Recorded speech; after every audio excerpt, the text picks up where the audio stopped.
সুপ্রিয় দর্শক, আপনাদের সকলকে স্বাগত জানাচ্ছি 24 ঘন্টা অনুষ্ঠানে। আপনাদের সাথে আছে আমি রেজাউল করিম সিদ্দিক। আর আমাদের আজকের আলোচনার যে বিষয় সেটি হচ্ছে এইচএসসির ফল প্রকাশ এবং তারপর। দর্শক, এ বিষয়ে আলোচনা করতে আমাদের সাথে স্টুডিওতে উপস্থিত আছেন ঢাকা শিক্ষা বোর্ডের সাবেক পরীক্ষা নিয়ন্ত্রক এবং মুন্সিগঞ্জ সরকারি মহিলা কলেজের অধ্যক্ষ প্রফেসর ডক্টর এস.এম. ওয়াহিদুজ্জামান, আছেন সমাজবিজ্ঞানী অধ্যাপক ডক্টর জিয়া রহমান এবং আইডিয়াল কলেজ ধানমন্ডির অধ্যক্ষ প্রফেসর ডক্টর শামসুল আলম। আর দর্শক, আমাদের সাথে যুক্ত আছেন মাধ্যমিক ও উচ্চশিক্ষা অধিদপ্তরের মহাপরিচালক প্রফেসর ফাহিমা খাতুন। আমরা আলোচনা করব আজকের ফলাফল নিয়ে। আমি প্রথমেই আমাদের মহাপরিচালক প্রফেসর ফাহিমা খাতুনের কাছ থেকে আমরা জানতে চাই, আমাদের আজকে বাংলাদেশের উচ্চ মাধ্যমিক পরীক্ষার ফলাফল প্রকাশিত হয়েছে এবং এই ফলাফল প্রকাশ হয়েছে যেটা আমরা দেখেছি যে বিগত সময়ের মধ্যে সবচাইতে ভালো ফলাফল এবার আমরা পেয়েছি বিভিন্ন বোর্ডে, এবং সে ফলাফল নিয়ে নানা রকমের উচ্ছ্বাস আছে, নানা রকমের কি বলা যায় যে সফলতার নানা রকমের নমুনা আছে, পাশাপাশি নানা রকমের সমালোচনাও আছে। আমি প্রথমেই প্রফেসর ফাহিমা খাতুন আপনার কাছ থেকে যেটা জানতে চাইব যে এই যে ফলাফল, এই বছরের ফলাফল, এটিকে আপনারা কিভাবে মূল্যায়ন করছেন?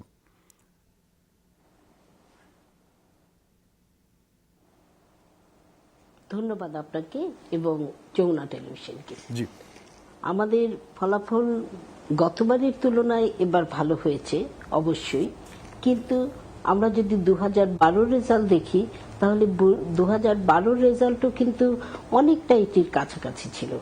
সেই সময়েও পাশের হার 74 এর কাছাকাছি ছিল, খুব বেশি পার্থক্য ছিল না। আর এবারের ফল যেটা হয়েছে গতবারের রেজাল্টের তুলনায় এবার নিঃসন্দেহে ভালো হয়েছে। তবে আমি বলবো যে এই ফলাফলের পেছনে যে কারণগুলো আছে সবগুলো কারণ কিন্তু আমরা জানি, আমরা প্রতিবারই সেটা উচ্চারণ করি এবং প্রতিবারই কেউ কেউ বলেন খুব ভালো, কেউ কেউ আবার সমালোচনা করেন যে এত ভালো নয়। তাই আমি যেটা বলবো যে ভালোর পেছনে অনেকগুলো কারণ কাজ করছে। এক নম্বর কারণ যদি আমি বলি তাহলে বলবো যে শিক্ষকদের প্রশিক্ষণটা অনেকাংশে বেড়েছে, সেই সাথে সৃজনশীল পরীক্ষার আওতায় যে পরীক্ষা নেওয়া হচ্ছে, এইচএসসিতে গত বছর যে কয়টা সাবজেক্ট ছিল তার তুলনায় কিন্তু এই বছর এইচএসসিতে সৃজনশীল পরীক্ষা বেড়েছে, সাবজেক্ট বেড়েছে। আর সৃজনশীল পরীক্ষায় পাশ করাটা আমি মনে করি একজন শিক্ষক হিসাবে যে পাশ করার ক্ষেত্রে ছাত্রী যদি মনোযোগী হয় এবং তার বই সম্পর্কে ধারণা থাকে তাহলে সে উত্তর দিলে কিছু নাম্বার সে পাবে এবং ফেল করার সম্ভাবনাটা খুব কম। ভালো রেজাল্ট করার সম্ভাবনাটা তার অবশ্যই ক্রিয়েটিভনেসের উপর নির্ভর করে, কিন্তু পাশ করাটা একটু সহজ যদি ছাত্রটি মোটামুটি মনোযোগী হয়। তাই বিভিন্ন কারণ মিলিয়ে আমাদের শিক্ষকদের প্রশিক্ষণ তো বটেই, আবার শিক্ষকের নিয়োগের ক্ষেত্রেও কিন্তু আগে এইভাবে শিক্ষক নিবন্ধন পরীক্ষা মাস্ট ছিল না।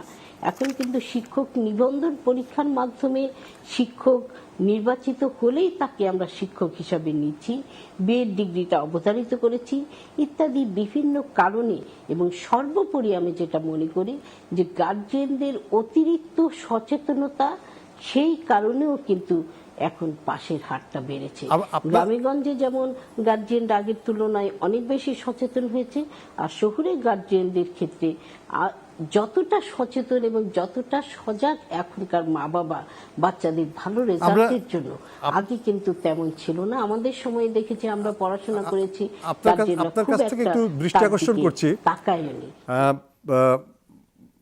মহাপরিচালক মহোদয়, আপনার কাছ থেকে আরেকটি প্রশ্ন জানতে চাই যে আপনি বলেছেন চমৎকারভাবেই যে আগের তুলনায় ছেলে মেয়েদের যে ফেল করার সম্ভাবনাটি কম, যেহেতু সৃজনশীল প্রশ্ন এখানে আছে, কিন্তু আমরা দেখছি যে মেধার ক্ষেত্রেও অনেক উন্নতি হয়েছে, অনেক বেশি ছাত্রছাত্রী জিপিএ 5 পাচ্ছেন, গোল্ডেন 5 পাচ্ছেন এবং আরও অনেক ভালো রেজাল্ট করছেন। আপনার কাছে কি মনে হয় যে পাশের হার বেড়েছে সেটা একটা কথা, কিন্তু মেধারও তো কিন্তু একটি বড় ধরনের উল্লম্ফন দেখছি, এটাও কি খুব যুক্তিসঙ্গত, বা এটার পেছনেও কি কোনো যুক্তিসঙ্গত কারণ আছে?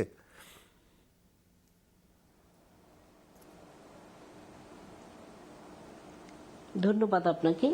মেধার অবশ্যই মেধাবী ছাত্রছাত্রীর সংখ্যা আগের তুলনায় অবশ্যই বেড়েছে এবং বিভিন্ন কারণে কিন্তু এই জিপিএ 5টাও বেড়েছে।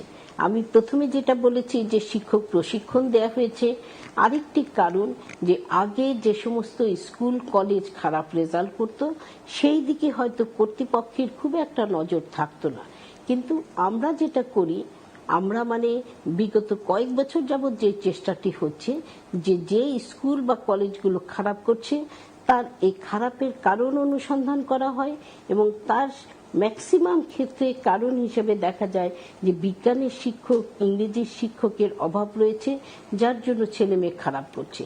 এই সমস্ত স্কুল কলেজকে কিন্তু শিক্ষক দিয়ে সাপোর্ট দিচ্ছে আমাদের বিভিন্ন প্রজেক্ট, অতিরিক্ত ক্লাসের ব্যবস্থা হচ্ছে, সেই সাথে শিক্ষক প্রশিক্ষণের আওতা যেমন বেড়েছে তেমনি আমাদের এখনকার যে কারিকুলাম, এখনকার যে পরীক্ষা পদ্ধতি, এই কারণেও কিন্তু জিপিএ 5 আগের তুলনায় বেড়েছে।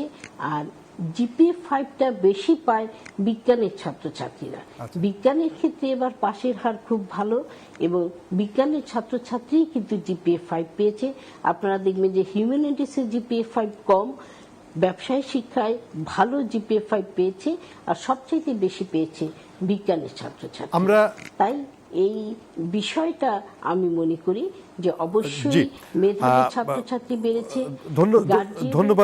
ধন্যবাদ প্রফেসর ফাহিমা খাতুন। আমরা আপনার কাছে আবারও ফিরবো। আমরা একটু আপনি আমাদের সাথেই থাকবেন এবং আমরা নিশ্চয়ই আপনার সাথে আরও আলোচনা করব। আমরা একটু স্টুডিওতে আমাদের যারা উপস্থিত আছেন তাদের সাথে একটু কথা বলে নিই।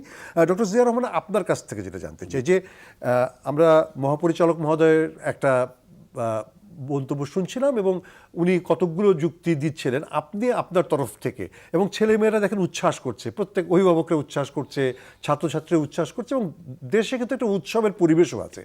আপনি একজন সমাজবিজ্ঞানী হিসাবে, শিক্ষাবিদ হিসাবে এবং ফলাফলের এই জায়গাটিকে আপনি কীভাবে মূল্যায়ন করছেন? ধন্যবাদ। আসলে এটি ডেফিনেটলি একটা চেঞ্জ। আমরা এটা বিগত কয়েক বছর ধরেই আমরা দেখছি যে এই যে আমি এটা অবজার্ভ করেছি যে রেজাল্টগুলো যখন হচ্ছে তখন ছাত্রছাত্রীদের যে আনন্দ, এটা মূলত আমরা শুধুমাত্র রেজাল্ট ভালো হচ্ছে বলেই আনন্দ, আমি সেটা মনে করি না। আমি সমাজবিজ্ঞানের একজন ছাত্র হিসেবে আমি মনে করি যে এটার পুরো সোশিও ইকোনমিক স্ট্রাকচার এবং কালচারাল একটা চেঞ্জ সোসাইটিতে এসছে বিধায় ব্রডলি আমার মনে হয় যে এ ধরনের একটা নতুন কালচার বা নর্মস তৈরি হয়েছে। আমরা যখন আমরা এখানে যারা আছি বিভিন্ন সময় আমরা কিন্তু ছোটোবেলায় যখন স্কুল কলেজতে পাশ করেছি তখন আনন্দ করতাম, কিন্তু এই ধরনের আনন্দ আমরা কখনো কিন্তু দেখিনি ঘটা করে যে সবাই তো পড়াশোনা করে সবাই পাশ করেছে। তো আমি মনে করি যে এটা হয়তো সময়ের দাবি, এই সময়ের দাবি এবং সেই উচ্ছ্বাসটার প্রকাশের একটা ভিন্ন ভঙ্গি। এটা হচ্ছে আমার প্রথম কথা। দ্বিতীয় কথা হচ্ছে যে যেটি বলা হচ্ছে যে চেঞ্জ, এটা অনস্বীকার্য যে উনি বলেছেন কিছু বিষয়। ডেফিনেটলি আমি বলবো যে বাংলাদেশের মতো একটি জায়গায় আপনি ইনস্টিটিউশনগুলো যেগুলো আছে, ইনস্টিটিউশনগুলো যদি সারা পৃথিবীতে আমরা দেখেছি, বিশেষ করে মডার্ন স্টেটগুলোতে, যে ইনস্টিটিউশন কিন্তু খুব ভালো মতো ফাংশন করে। তো ইনস্টিটিউশন ফাংশন করে বিধায় আমরা একটা রেজাল্ট পাই। বাংলাদেশে কিন্তু অধিকাংশ ইনস্টিটিউশনই খুব একটা কার্যকরী না, তৃতীয় বিশ্বের দেশের অধিকাংশ ইনস্টিটিউশন কার্যকরী না। তো ইনস্টিটিউশন যখন কাজ না করে তখন সেখানে পলিটিক্সের ক্ষেত্রে আপনি দেখবেন যে ক্যারিশমেটিক লিডার ইনস্টিটিউশনকে সাপ্রেস করে যায়।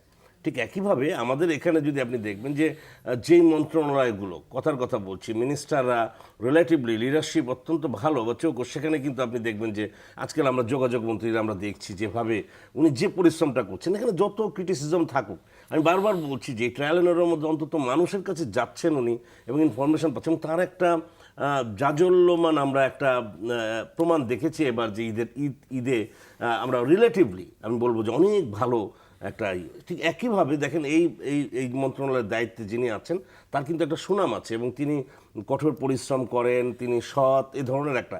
সো কাজেই আমি বলবো যে এটাও একটা একটা প্রধান কারণ, যিনি কিনা সমস্ত জিনিসগুলো লুক আফটার করছেন, যিনি, আমি বলছি যে ইনস্টিটিউশন যেহেতু খুব বড় রকম সাফল্য আমাদের বাংলাদেশে এজ এ হোল নাই, সেখানে লিডারশিপ একটা বড় কারণ। আর তৃতীয় বিষয় যেটি সাধারণ ছাত্রছাত্রী, অভিভাবক, ডেফিনেটলি এখানে এখন আমাদের দেশে এখন আগে এক সময় বলা হতো যে এটা ফিউডালিজম, আধা সামন্তবাদ বা ক্যাপিটালিজম। এখন মোটামুটি গ্লোবালাইজেশনের যুগের যে সমস্ত ইনগ্রিডিয়েন্ট, সেই ইনগ্রিডিয়েন্টগুলো মোটামুটি আমাদের দেশে কিন্তু ডিফিউজ হয়েছে। ইন্টারনেট বা আমরা যেই এই যে চ্যানেলগুলো, মিডিয়ার যে সম্প্রসারণ হয়েছে, ইন্টারন্যাশনাল যে সমস্ত বিশ্বের বিভিন্ন দেশের শিক্ষা কার্যক্রম, ছাত্রছাত্রীরা এগুলোর ব্যাপারে কিন্তু খুবই ইন্টারেস্টেড। আমরা আলোচনায় আসবো। আমরা একটু অন্যান্য অতিথির কথা একটু শুনে নিই। একটু প্রফেসর ডক্টর শামসুল আলম, আপনার কাছ থেকে জানতে চাই, আপনি একটি কলেজ পরিচালনা করেন, এরকম একটি ফলাফল, আপনি ছাত্রদের ফলাফলকে বা আপনাদের সাফল্যকে আপনারা কিভাবে মূল্যায়ন করেন? দেখুন, প্রথমে আপনাকে অসংখ্য ধন্যবাদ। আসলে আমরা এখনই যেসব কথাগুলো শুনলাম, ভালো ফলাফলের জন্য ভালো শিক্ষক দরকার, ভালো প্রতিষ্ঠান দরকার, ভালো অভিভাবক দরকার।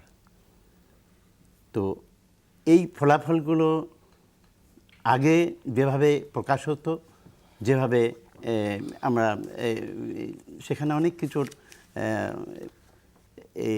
এগুলো এমনভাবে ঠিক এত উচ্ছ্বসিতভাবে প্রকাশ করতো না মানুষ, আর বা ছিল না ছেলেমেয়েদের মধ্যেও।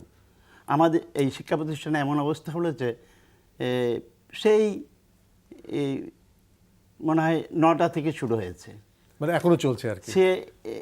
সে রাস্তা বন্ধ, সমস্ত শিক্ষা প্রতিষ্ঠান ভর্তি। তাদেরকে বলেছে 1টার আগে তোমরা এসো না, জানিয়ে দিয়েছি যাও যে 1টায় ফল প্রকাশ হবে, তো জানিয়ে বলাটা।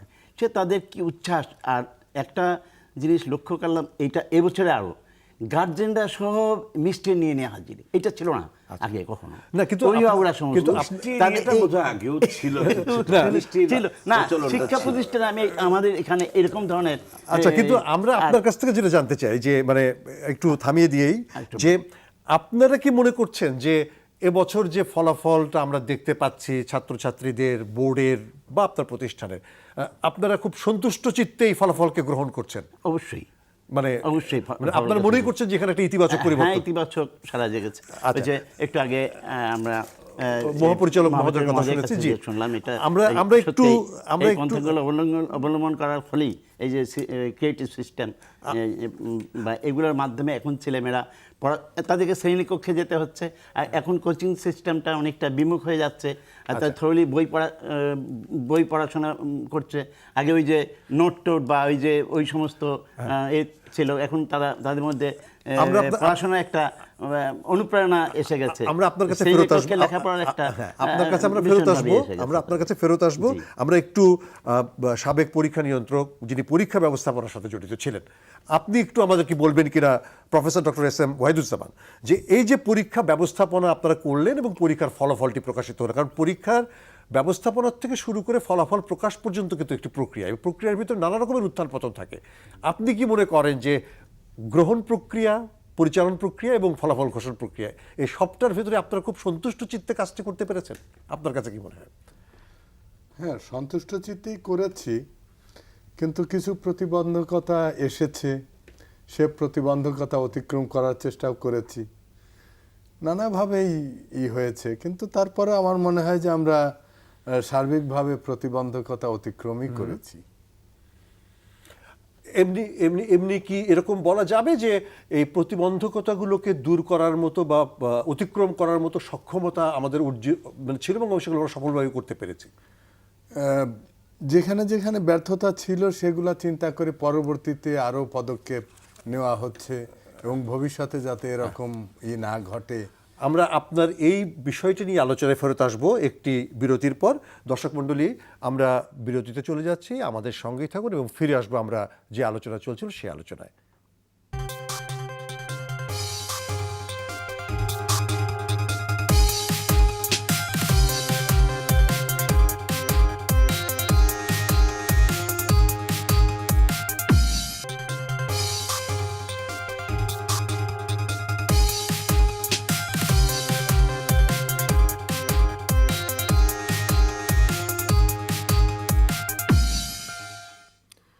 আবারও আমন্ত্রণ আপনাদেরকে 24 ঘন্টা অনুষ্ঠানে।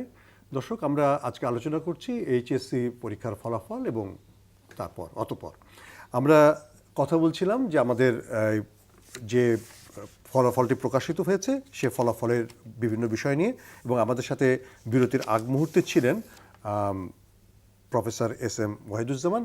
আর দর্শক, আপনাদেরকে বলে রাখি যে আমাদের সাথে কিন্তু যুক্ত আছেন গুলশান থেকে, তার নিজের বাড়ি থেকে, প্রফেসর ফাহিমা খাতুন, মাধ্যমিক এবং উচ্চশিক্ষা অধিদপ্তরের মহাপরিচালক। আমরা তার কাছে কিন্তু ফেরত আসবো আবার বিভিন্ন বিষয় নিয়ে। আমি একটু এস.এম. ওয়াহিদুজ্জামান সাহেব আপনার কাছ থেকে যেটা জানতে চাইছিলাম যে প্রতিবন্ধকতা ছিল বিশেষ করে পরীক্ষা ব্যবস্থাপনায়। একটি দুটি পরীক্ষায় প্রশ্নপত্র ফাঁসেরও কিছু অনুযোগ এসেছিল, এবং পরীক্ষা ক্ষেত্রে কিন্তু অভিভাবকদের তরফ থেকে এবং বিভিন্ন জনের তরফ থেকে নানা রকমের কথা ছিল। আপনারা সেটাকে কিভাবে মোকাবেলা করেছেন? কিংবা আজকেও কিন্তু মাননীয় মন্ত্রী বলেছেন যে প্রশ্ন ফাঁসের দু একটি ঘটনা থাকলেও সেটি ফলাফলের ক্ষেত্রে কোনো প্রভাব ফেলেনি। আপনি কিভাবে এই ঘটনাটিকে ব্যাখ্যা করবেন?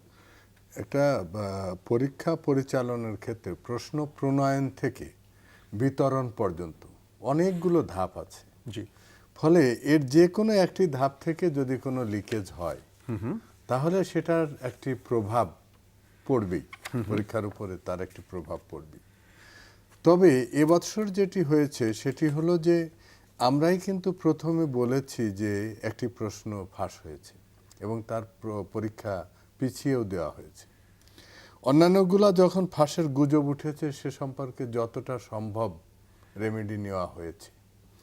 তো এ কারণে এবছরের অভিজ্ঞতা থেকে আগামীতে যাতে এ ধরনের ঘটনা আর না ঘটে সেজন্য আরও বেশ কিছু পদক্ষেপ গ্রহণ করা হচ্ছে। আচ্ছা। তবে আমার অনুরোধ হলো যে আসলে শিক্ষার্থী কি এই প্রশ্ন ফাঁসের সঙ্গে জড়িত থাকেন, নাকি অনেক ক্ষেত্রে অভিভাবক জড়িত হয়ে যান?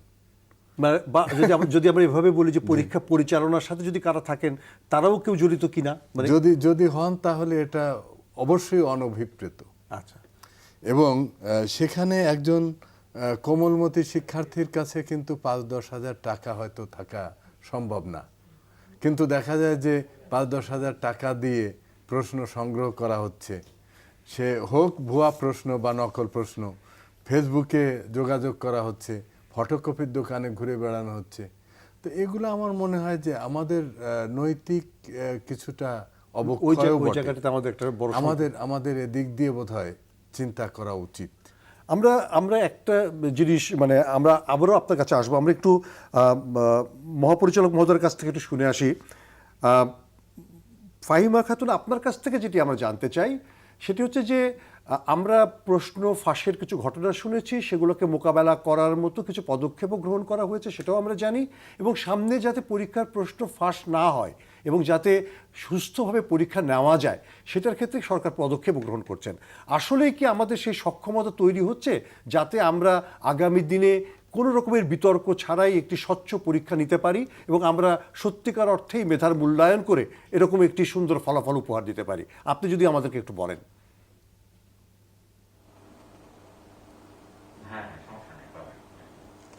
আমি অবশ্যই বিশ্বাস করি যে আমরা যে প্রচেষ্টা গ্রহণ করেছি সেই প্রচেষ্টায় আমরা একেবারে বিতর্কের ঊর্ধ্বে আগামীতে পরীক্ষা নিতে পারব।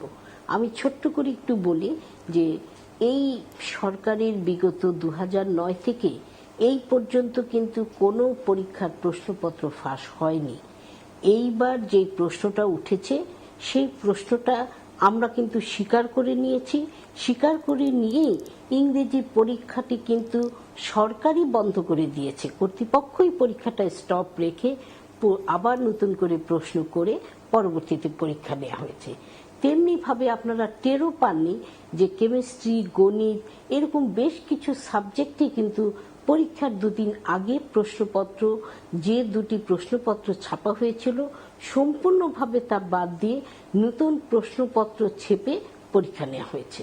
সুতরাং আমরা চেষ্টা করেছি, তারপরেও হয়তো কোনো ক্ষেত্রে বিতর্ক জন্ম দিয়েছে, কিন্তু তাও যেন না হয় তার জন্য কিন্তু এইবার আরো সতর্কতা অবলম্বন করা হয়েছে, আরো সিকিউরিটিটা বাড়ানো হয়েছে, এবং সেই সাথে আমাদের প্রশ্নের যে সংখ্যা সেই সংখ্যাটিও আমরা বাড়িয়ে এবং বিভিন্ন পন্থা অবলম্বন করে এমন একটি পর্যায়ে গেছি যে যাতে আমি মনে করি যে প্রশ্ন আউট হওয়া আর সম্ভব থাকবে না। তারপরেও আমরা চেষ্টা করছি যে আগামীতে সম্পূর্ণভাবে প্রশ্নপত্র যে বিতরণ, এই বিতরণ কাজটা আমরা করব না। অনলাইনে প্রশ্ন যাবে পরীক্ষা সেন্টারে, একেবারে পরীক্ষা যখন শুরু হবে তখন পরীক্ষার প্রশ্ন যাবে। সেই সিস্টেমেও আমরা যাওয়ার জন্য আমরা যে কাজ, সেই কাজ কিন্তু ইতিমধ্যেই শুরু করে দিয়েছি। আমাদের মহাপরিচালক মহোদয়ের কাছে কি আপনারা কোনো প্রশ্ন করতে পারেন কিনা? আপা, আমার একটা ছোট প্রশ্ন আছে যে আমরা একটা কথা শুনছি যে আমাদের গভর্নমেন্টের পক্ষ থেকে কিছু পদক্ষেপ গ্রহণ করা হয়েছে বিধায় এ ধরনের রেজাল্ট এরকম ভালো হয়েছে। এটা হতেই পারে, এটা হতে পারে, আমরা এটাকে উড়িয়ে দিচ্ছি না, কিন্তু সরকার কি একটা কোনো সায়েন্টিফিক রিসার্চের মাধ্যমে বা কোনো স্ট্যাটিস্টিক্যাল অ্যানালাইসিসের মাধ্যমে এগুলো বলছে, নাকি এটা আপনাদের একটা ধারণা?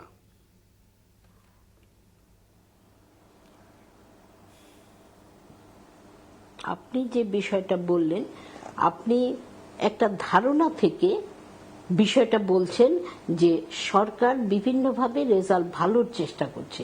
বিষয়টা সরকারের একজন পরীক্ষার সাথে সংশ্লিষ্ট বা শিক্ষার সাথে সংশ্লিষ্ট একজন ব্যক্তি হিসাবে আমি একেবারে তাকে কিন্তু অস্বীকার করছি। আমি মনে করি যে আমরা সবাই মিলে যে কাজটুকু করছি সেই কাজের মধ্যে একটা টিম স্পিরিট আছে। টিম স্পিরিট নিয়ে সবাই মিলে কিন্তু আন্তরিকভাবে চেষ্টা করছে শিক্ষার মান উন্নয়নের জন্য, শিক্ষার প্রসার ঘটানোর জন্য। প্রসার ঘটেছে ঠিকই, কিন্তু তারপরেও কিন্তু আমরা বারবার, মাননীয় মন্ত্রী বারবার বলছেন যে আমরা কিন্তু কোয়ালিটি ভালো হয়েছে, সম্পূর্ণভাবে আমরা সন্তুষ্ট, সেই কথাটা কিন্তু আমরা এখনো বলছি না। তার জন্যই আমরা চেষ্টা করছি। যেমন আপনারা দেখবেন যে ছাত্রীদের উপবৃত্তি, এই উপবৃত্তির ফলে কিন্তু ছাত্রীদের অংশগ্রহণ অনেক বেড়েছে, ছাত্রীদের পরীক্ষার পাশের হারও বেড়েছে। সুতরাং বিভিন্ন কারণে পরীক্ষার রেজাল্ট যে ভালো হচ্ছে সেটাকে অবশ্যই ইতিবাচক দৃষ্টিভঙ্গিতে দেখা উচিত। তারপরেও আমরা মনে করি যে যদি কোথাও কোনো সমস্যা থাকে সেটাকেও কিন্তু আমরা আইডেন্টিফাই করে তাকে সমাধানের চেষ্টা করি এবং সব সময় কিন্তু এগুলো নিয়ে আমরা কাজ করছি। আমরা আপনার কাছে আরেকটি বিষয় জানতে চাইব। আমাদের যে সংখ্যক ছাত্রছাত্রী এবছর উচ্চ মাধ্যমিক পরীক্ষায় পাশ করেছে তারা তো সকলেই উচ্চ শিক্ষার জন্য প্রস্তুতি নিচ্ছে। আমাদের দেশের যে উচ্চ শিক্ষার যে স্কোপগুলো আছে, সুবিধাগুলো আছে, আমাদের এই ছাত্রছাত্রীরা যদি উচ্চ শিক্ষায় যেতে চায় তাদের জন্য কি সেই পর্যাপ্ত সুবিধাগুলো তৈরি হয়েছে? কারণ যদি শিক্ষকরা, ছাত্ররা যদি সে যেতে না পারে তাহলে তো তাদের ভিতরে আরেকটা হতাশা তৈরি হবে। আপনার কাছ থেকে খুব সংক্ষেপে এই উত্তরটি আমরা চাই।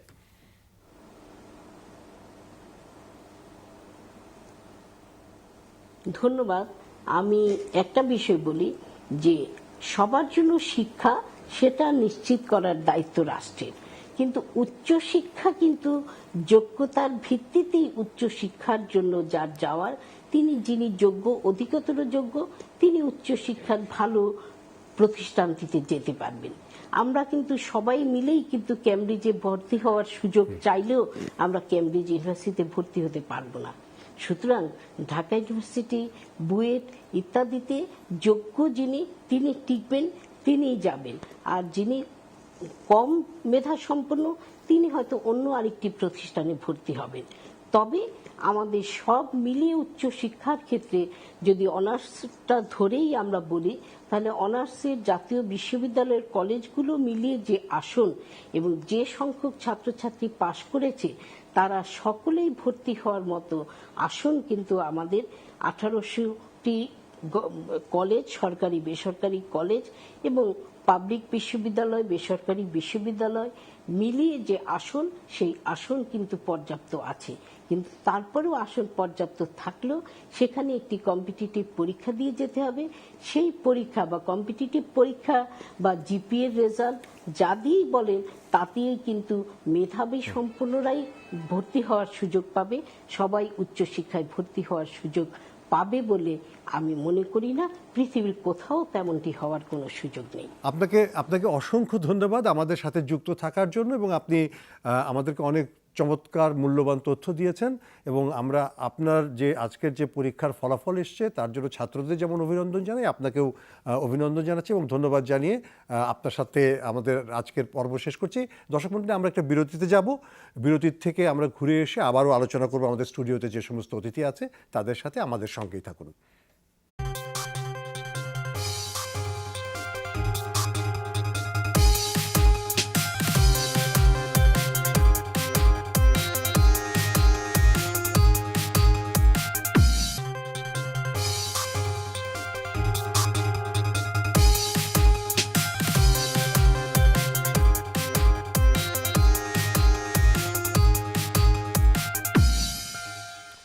আমন্ত্রণ আরও একবার 24 ঘন্টা অনুষ্ঠানে। আমাদের আজকের আলোচনার বিষয় এইচএসসির ফল প্রকাশ অতঃপর।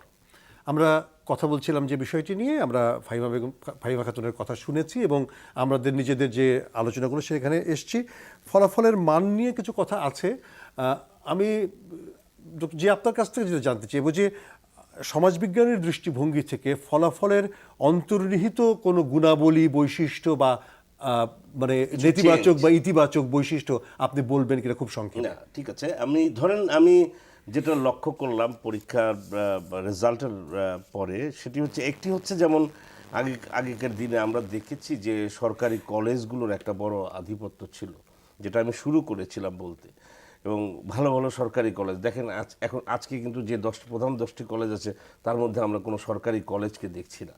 ইন্টারেস্টিং। এবং সেই জায়গায় আমরা দেখছি এমন কিছু কলেজ যেখানে কিনা দেখবেন, আমি যেটা বলেছিলাম, শুরু করেছিলাম যে এখানে পুঁজিবাদী সংস্কৃতি চালু হয়েছে আমাদের দেশে, সেটার একটা অফশুট আমরা মনে হচ্ছে যে যেসব কলেজগুলো ভালো হয়েছে সেখানে প্রচুর টিউশন এবং সেখানে প্রচুর টাকা পয়সা দিয়ে পড়তে হয়, এবং একটা সার্টেন শ্রেণীর লোকজনই হয়তো যে যার টাকা আছে তারাই পড়ছে। বিধায় আপনি দেখবেন যে প্রধান যে কলেজগুলো ভালো করেছে সেই কলেজের অধিকাংশই রাজধানীর মধ্যে, এবং একই সাথে সেগুলোতে টিউশনও খুব হাই। আমি নাম বলছি না, আমার কাছে প্রমাণ আছে। আর দ্বিতীয় আরেকটি জিনিস, যেহেতু সোশিওলজির কথা বলছেন আপনি, যে সামাজিক সমতা এটা একটা মানে আমি বলবো যে এডুকেশনের একটি বড় মানে ইন্ডিকেটর, এবং এডুকেশনের সাথে এটা অত্যন্ত সরাসরি সম্পৃক্ত। আরেকটি জিনিস দেখেন লক্ষণীয়, সেটি হচ্ছে কারিগরি কলেজের ক্ষেত্রে আপনি দেখেন যে সেটা কিন্তু আবার দেখবেন যে পেরিফেরাল যে ইনস্টিটিউটগুলো আছে তারা ভালো করেছে। কারণ কি? কারণ হচ্ছে সেখানে কিন্তু খুব যারা বিত্তবান বা যাদের অবস্থাবান তারা কিন্তু কারিগরি কলেজগুলোতে পড়াচ্ছে না। এটাও একটা ইন্টারেস্টিং ফাইন্ডিংস। এবং আমার মনে হচ্ছে যে সেখানে, এবং যেহেতু সেখানে এই অসম প্রতিযোগিতাটা নাই, সেই কারণে কিন্তু আপনি দেখেন যে পেরিফেরাল ইনস্টিটিউটগুলো ভালো করেছে, কারণ সেখানে কোনো আর্জ নাই, কারণ রিটার্ন আসার কোনো সম্ভাবনা কম, ইত্যাদি ইত্যাদি। আরেকটি জিনিস যেটা আমি একটু মনে করছি যে এটা অ্যাড্রেস হওয়া উচিত, যে এটা অনেক আগের থেকে এটা ছিল। আপনি দেখবেন প্রত্যেকটি বোর্ডের রেজাল্টের মধ্যে একটা গ্যাপ থাকে। যেমন এবার আমরা যশোর বোর্ডের রেজাল্টের ক্ষেত্রে রিলেটিভলি আমরা বলবো যে একটা ডিজাস্টারাস একটা সিচুয়েশন দেখেছি। এবং এখানে যে স্ট্যান্ডার্ডাইজেশনের ব্যাপারটা, প্রশ্ন করা একই রকম প্রশ্ন, কিংবা যারা ইনস্ট্রাক্টর আছে, যারা দেখছেন, এক্সামিনার আছেন, এই প্রত্যেকটা বোর্ডের আমি মনে করি যে এটা আরো স্ট্যান্ডার্ডাইজ করা উচিত, কমন মানে একটা জায়গা তৈরি করা উচিত। তা না হলে এটা কিন্তু একটা বিরাট একটা প্রশ্ন, এক্সামিনারের কারণেই ফলাফলের ক্ষেত্রে একটা, এবং এটা আগেও ছিল, এখন হয়তো কিছুটা কমেছে, ধরেন নৈর্ব্যক্তিক প্রশ্ন থাকার কারণে ইদানিং কিছুটা করা হচ্ছে। না, আমি সেটা হচ্ছে, কিন্তু আমি বলছি যে এটার ক্ষেত্রে পর্যাপ্ত না। এবং এটাও তো সত্যি কথা যে আমাদের যারা বিভিন্ন শহর ভিত্তিক বা বড় বড় শিক্ষা প্রতিষ্ঠানের শিক্ষক, সেখানে যে শিক্ষকের মান, আবার অন্যান্য জায়গায় শিক্ষকের মান, এবং স্বাভাবিকভাবে পরীক্ষায় যে হাজারো খাতা, নির্দিষ্ট সময়ের ভিতরে ফল প্রকাশ করতে হবে, তার জন্য যে একটি চাপ, সব মিলিয়ে কিন্তু এই মানটিকে ধরে রাখাটা ভেরি ডিফিকাল্ট, খুবই কষ্টকর। জি, আপনি যেটা বলছিলেন। না, আমি এটাই বলছি যে আসলে আমার মনে হয়েছে যে এই জিনিসগুলোর দিকে লক্ষ্য দিলেই হয়তো আমরা যে এডুকেশনের কোয়ালিটিভ দিকের কথা বলছি সেটা। আরেকটি জিনিস আমি শেষ করছি, যেটা আসছে, বারবার আসছে আমার কাছে, এটা যে এই যে অনেক পাস করে গেছে, অনেক ভালো রেজাল্ট হচ্ছে, আমি কিন্তু এটাতে খুব বেশি আমার কাছে খারাপ লাগে না। কারণ আমরা বাইরে থেকে এসেছি, আমরা দেখেছি আমাদের দেশে কিন্তু একটা ট্রেডিশনাল একটা ইয়ে ছিল যেখানে মানে নাম্বারটা কম দেওয়ার একটা সংস্কৃতি জি, ছিল। সেটা এটা বেড়েছে। চেঞ্জ হচ্ছে, কারণ ওয়েস্টে আমরা দেখেছি যে মানুষ, আমরাও তো বাইরে পড়াশোনা করেছি, কিন্তু সেখানে আমরা কিন্তু এখানে যা নাম্বার পেয়েছি অনেক বেশি নম্বর আমরা সেখানে পেয়েছি। জি, তো কাজেই এটা আমার কাছে একটা জিরো সাম গেম মনে হয়, যে আপনি দেখেন এই ভর্তির ক্ষেত্রে যেটা বলা হচ্ছে, এটা কমও যদি নাম্বার থাকতো তাদেরও তো প্রতিযোগিতা করতে হতো, বিষয়টা কিন্তু একই। আমরা ডক্টর শামসুল আলম আপনার কাছ থেকে জানতে চাইবো যে আপনারা দীর্ঘদিন থেকে শিক্ষকতার সাথে জড়িত, আপনারা ছাত্রদেরকে দেখছেন যে আজকে যারা জিপিএ 5 পাচ্ছেন বা যারা ভালো ফলাফল করছেন 10 বছর আগে, 20 বছর আগে, 30 বছর আগে আপনারা এসএসসি থেকে যে ছাত্রগুলোকে পেতেন, আপনার কাছে কি মনে হয় যে এই জায়গাগুলোতে আমরা মানগুলোকে একই রকমভাবে রাখতে পারছি নাকি কোনো জায়গায় সংকট আছে? কিছু দিন আগে, বলতে গেলে 2-3 বছর আগে, যখন প্রথমে এটা শুরু হয়েছে এই ক্রিয়েটিভ সিস্টেমটা, সৃজনশীল পদ্ধতিটা, তখন কিছুটা মনে হয়েছিল যে, আমি নিজেও ক্লাস নিয়ে, আমার সাবজেক্ট ফিজিক্স, তো মনে হয়েছে যে আগেকার স্ট্যান্ডার্ডের মধ্যে কিছুটা ভিন্নতা লক্ষ্য করা যাচ্ছে। তা তখন এবার এটাও চিন্তা করেছিলাম যে কেবল এটা চালু হয়েছে, তো এটা একটু ম্যাচিউর হলে, হ্যাঁ ম্যাচিউর হলে। তো এখন দেখি তা না, মনে করেন যে এই যে নতুন যারা এসছে ফার্স্ট ইয়ারের কথা বলি, ওদের ক্লাসে গেলাম, তো ওইটা কেটে গেছে আমার সম্পূর্ণ। তাদের যেসব জিনিসগুলো জেনে আসা উচিত স্কুল লেভেলে, কলেজ লেভেলে আসা, মানে একটা স্ট্যান্ডার্ড অনুযায়ী, যে 10টা বছর তারা স্কুলে থেকেছে, হ্যাঁ, এসছে 10 বছর, এখানে তো 2 বছরের ব্যাপার, তারপরে যে সময়টুকু, তা ওই আগে এসে বর্তমানের সঙ্গে যে একটা সামঞ্জস্যতা, এটা বেশ আমার ভালো লেগেছে ইতিমধ্যে। তো দেখলাম যে না, ওই ধারণাটা ভুল, যে ওই সময়টার জন্য ওই জাস্ট তারা ওই বোঝার একটা এই আছে।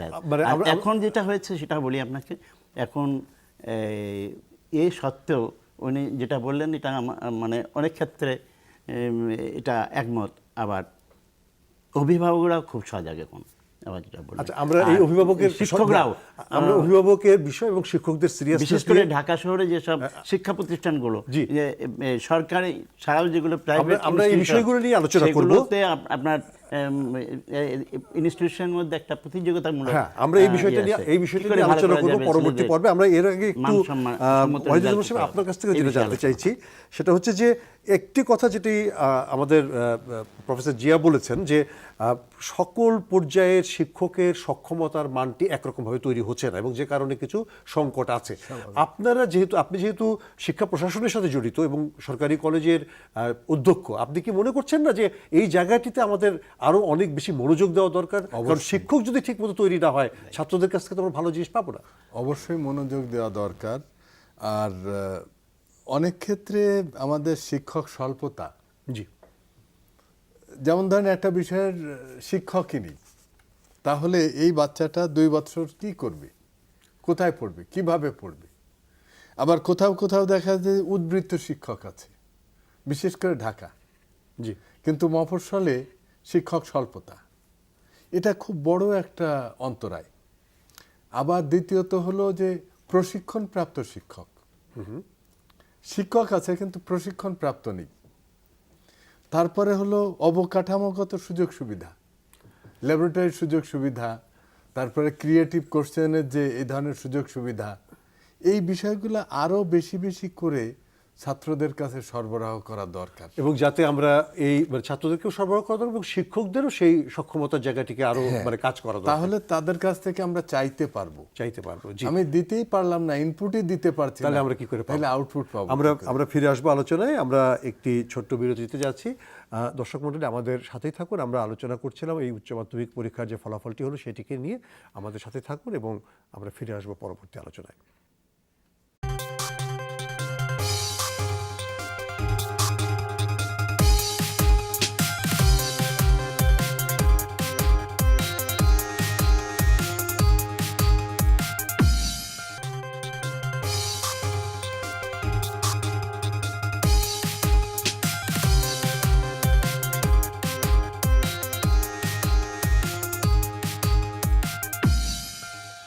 স্বাগত আরও একবার।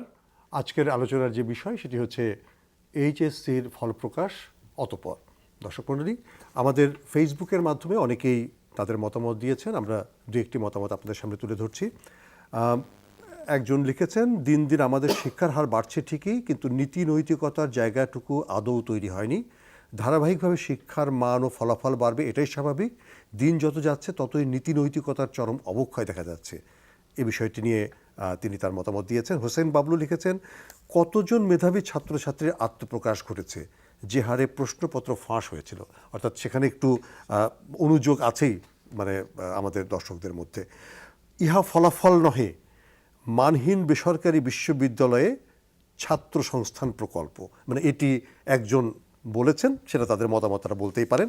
আজকে সরকার পাশের হার বাড়িয়ে হাততালি দিচ্ছে, কিন্তু এমন সুফলপ্রাপ্ত শিক্ষার্থীরা আগামীকাল দেশের জন্য বোঝা হয়ে দাঁড়াতে পারে কিনা সেটি দেখা দরকার। মানে এটি তাদের ভবিষ্যৎ চিন্তার কথা চিন্তা করা হচ্ছে। আমাদের বলা হচ্ছে, আরেকটি কথা বলা হয়েছে যেটি আমরা নিজেরা আলোচনা করেছি, যে এত পাশ করে কি হবে যদি বিশ্ববিদ্যালয়ে লেখাপড়ার সুযোগ না পাওয়া যায়, আবার লেখাপড়ার শেষে যদি চাকরির নিশ্চয়তা না থাকে। আসলে সত্যি কথা এটাই যে আমাদের শিক্ষার তো একটি উদ্দেশ্য আছে, হয়তোবা সেটি মানবিক গুণাবলী সমৃদ্ধ একজন মানুষ হবে এবং তার মানব সম্পদ হিসেবে বেড়ে ওঠার একটা উপযুক্ততা থাকবে। আমরা কি সেই কাজটি করতে পারছি কিনা? ফলাফল আসছে নিশ্চয়ই, এটা নিয়ে নানা রকমের কথা থাকবেই। আমি আপনার কাছ থেকে এটা আসতে চাই যে আপনি কি মনে করেন যে আমরা নৈতিকতার জায়গায় এবং মানব সম্পদ তৈরির জায়গায় সঠিক ধারায় যাচ্ছি? অবশ্যই করতে পারছি, হয়তো প্রত্যাশিত মানে করতে পারছি না। আচ্ছা, আন্তর্জাতিকভাবে যে মান আমার প্রয়োজন সেই মান এখনো হয়তো অর্জিত হয়নি, কিন্তু অবশ্যই উন্নয়ন ঘটেছে। কারণ এখনকার ছাত্র কিন্তু এই যে ফেসবুকে সে দেখছে, এই যে প্রযুক্তি সে ব্যবহার করতে পারছে, এটাও তার একটা উন্নয়ন। আগেকার দিনে এটি পারতো না। আগেকার দিনে এত মানে প্রথম শ্রেণী বা ভালো রেজাল্ট হয়তো করতো না, কিন্তু সে করার পেছনেও কিছু কারণ আছে। কারণ হলো এখন সৃজনশীল পদ্ধতিতে লিখতে পারলে, কম লিখলো কি বেশি লিখলো সেটা বিষয় না, প্রয়োজনীয় উপাদানটুকুন লিখতে পারলে পূর্ণ নম্বর পাবে। আচ্ছা। আবার অনেকেই বলে থাকেন যে এত অল্প সময়ে এত বেশি উত্তরপত্র মূল্যায়ন সম্ভব নয়। কথাটিও ঠিক নয়।